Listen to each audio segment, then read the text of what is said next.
Subok na talaga namin ang recipe ito. Hindi ka kakabahan na maubusan ng sabaw ang iyong creamy chicken sopas. At kung paano namin ito ginawa, ganito lang kadali. Diretso na tayo sa pagluluto. Gumamit dito ng medium high setting ng apoy. Yan na oh, nagbilog-bilog na yung tubig na winisik ko dito. Ibig sabihin, tama na yung init na lutuan. Ngayon, pwede na maglagay ng mantika. Bali, 3 kutsara lahat to. Buong ulo ng bawang, halu-haluin, lutuin lang hanggang sa magkulay golden yellow na to. Sunod nang ilagay dito ang manok. Sariwang manok nga pala itong ginamit ko dito. Nilamas ko muna itong mabuti sa asin bago ko ito hinugasang mabuti. Saka ko na ito pinatiktikan sa strainer para naman magandang pagkakasangkot siya nito. Yan na oh, medyo nagmamantika na yung balat ng manok.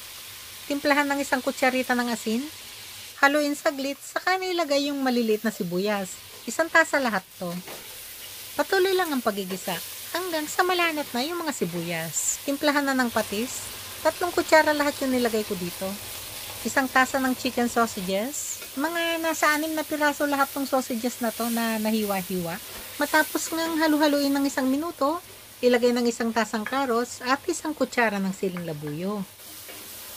Sangkapan din ito ng 1 kutsarita ng paminta at patuloy lang gisa-gisahin ng 1 minuto.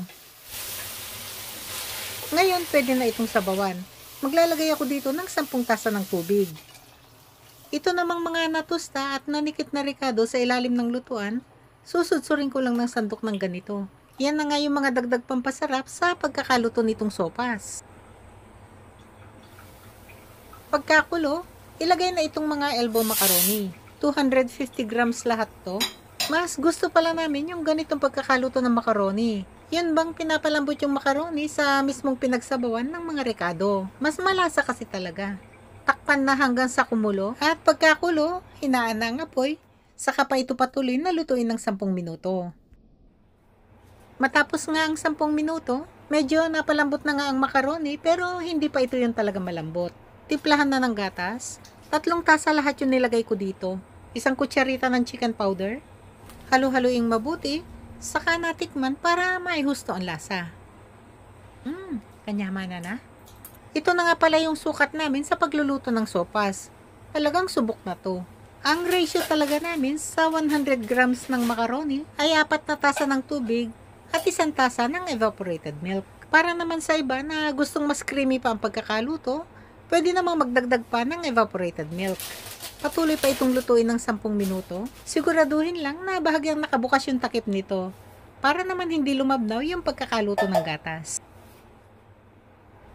At pagkatapos nga ng 10 minuto, gusto ko na yung pagkakapalambot ng macaroni. Ilagay ng repolyo. 300 grams lahat to. Diin-diinan lang para mapalubog ito sa sabaw. Patuloy lang ito lutuin. At pagkakulo, sa unang kulo pa lang nito, agad nang isara ang apoy. I-garnish na ito ng siling labuyo, dahon ng sibuyas. Yan, ready to serve na to.